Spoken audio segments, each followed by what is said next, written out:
Coming up on Mountain News this morning, community leaders gathered in Williamsburg to celebrate Dayspring Regional Health Center. And the 4th of July is quickly approaching. Make sure you have your travel plans in check as traffic picks up. Dedicated to Eastern and Southern Kentucky, this is WYMT Mountain News this morning. Good morning. Happy Wednesday to you, Mountain family. I'm Amelia Lee here with you on this July 2nd. It is 4:59 this morning and time to check on in with meteorologist Eric Dean today. Eric, it's a good day for a blood drive, a little bit warmer outside. Some fun to be had. Absolutely. Plenty of sunshine today. Temperatures will make it into the mid-80s. Good morning, everybody. It's the top of the hour. Take a look at the numbers from yesterday. We made it to 82 after a morning start of 70. The big concern we had from yesterday, we picked up 1.38 inches of rain, so a soggy start to the month of July. We're sitting at 1.2 inches for the month, 11.85 inches above for the year. Temperatures right now in the 60s and 70s. Our dew point is in the same category, 60s and 70s. So when you factor that in, you have low visibility, almost zero near Manchester, Hazard, Jackson, Prestonsburg, London, zero in Williamsburg, and then reduced in Somerset as well as Monticello. All is quiet on live pinpoint Doppler radar, not just for Eastern Kentucky, but throughout the Commonwealth. High pressure, our nice fair weather friend, is in control. Today we'll make a run for the mid-80s. We'll see plenty of sunshine. Now the 4th of July is just around the corner. Will you need the raincoat or the sunglasses?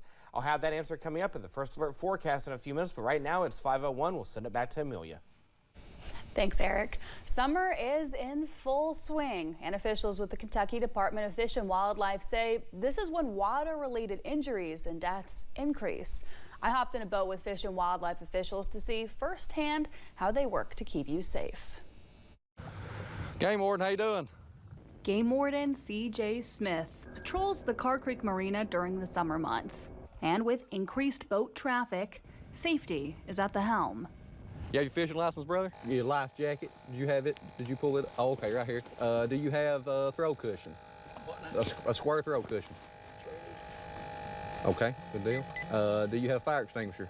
It's always important to remember to be safe when you're on a boat this summer. That means no alcohol on board. Always have your life jacket with you. And of course, remember to have that horn. This gentleman has 2 safety issues. He doesn't have a horn and his fire extinguisher's expired. We're gonna cut him a break on it. Yeah. And just tell him he has to go back to the marina and he can come back out here when he gets his fire extinguisher and whistle or horn. As I spent the day on the boat with Smith, he showed me that a smile and a wave pretty day, ain't it? Goes a long way as he sets sail. I treat people with kindness as long as they treat me with kindness. So yeah. It's just the way that's the way all police officers should be. If they're not doing anything wrong, what's the point in, poking the bear and making it worse than what it needs to be? But sometimes, while he looks through his binoculars across the lake, he sees something out of the ordinary and has Captain Jason Sloan go full speed ahead. What's up, boys? Everybody another day in paradise. How about you? See it, Bubby. Where'd the ladies go? Say what? Where'd the ladies go? They got scared. Got scared? Yeah. What are they scared of? I said that game one though, guys. They can do it. Why not? What y'all doing? Playing around the water? Yeah. Is this any of y'all's trash?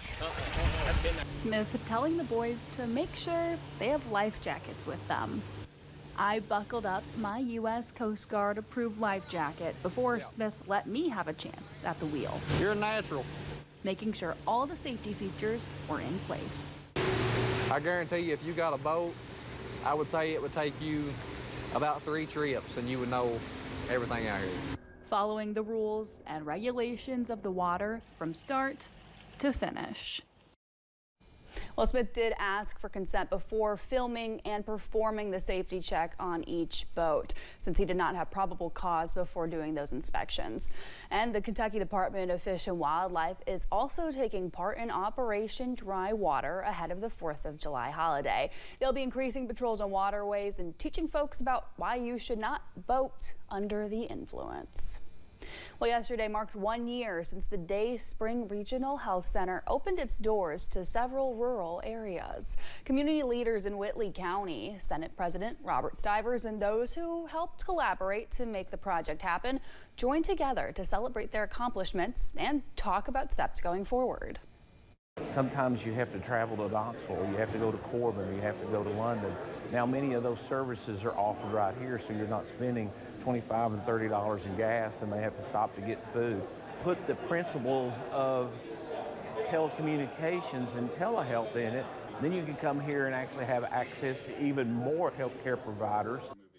Spectrum officials also celebrated a $1 million investment in a small business development fund and the impact it's having on rural healthcare access. Well, a quick reminder, if you'll be out on the roadways during the next few days, this holiday weekend could be record-breaking for travel. AAA expects 62 million people will drive to their 4th of July celebration. Traffic could be the heaviest today between noon and 9 and on Sunday between noon and 6. If you're leaving after 11 a.m. or after lunchtime, you are very likely going to sit in traffic. Well, if you have a flight, try to get to that airport early. And ahead of your road trip, there's good news for drivers. The price of gas has not been since 2021. According to Gas Buddy, prices at the pump are expected to average between $3.10 and $3.15 per gallon nationally. That's down from $3.49 per gallon last year.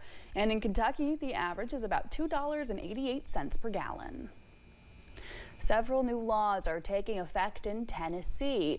Yesterday, the Savannah Grace Copeland Act became law. Savannah Copeland was just 13 years old when she was murdered last year. Another teen is accused in that crime. The law, named in Savannah's honor, aims to improve funding for child advocacy centers. It's been at a baseline for more than 25 years. Lawmakers say funding increases will expand access for children and teens to get the help they need. Child Help is a child advocacy center in Knoxville. Child abuse doesn't happen like that, and it doesn't end like that. So it's really going to be about making sure that we're helping these kids, because what we see is if we can intervene, as a child's ACEs score, which is the adverse childhood experiences, if we can intervene and we can get treatment to them earlier, they actually have a much better opportunity to live out their natural lives as God intended without having to deal with that trauma. That means lower substance abuse issues down the road, which will be lower NAS births. It's a trickle-down effect all the way across society. Eddie Smith with Child Help says increased funding will allow them to add another therapist to their staff. Well, another law could affect your teen's driver's license in Tennessee. It creates harsher punishments for teens involved in bullying. Under this new law, teens could lose their driver's license or their ability to obtain their license for up to a full year. The bill's sponsor says he felt anti-bullying laws needed something to grab students' attention and make them understand the consequences of their actions. Specialists at the 988 Contact Care Line say they're happy the state is stepping up to combat bullying, and they hope this is a starting point to address a deeper issue. I would like to see going forward a movement towards working with the bullies. Bullies aren't just born, they just don't pop up. They're products of their environment. And so we need to be talking with them and finding out what's going on in their lives that's bringing about this type of behavior from them. The law has exceptions. Teens whose license have been suspended for bullying can still drive to work, school, or church. Thanks for getting your day started with us on Mountain News this morning at 5:08. A special car made a big jump over the weekend. We spoke to the driver about the iconic Dukes of Hazzard car.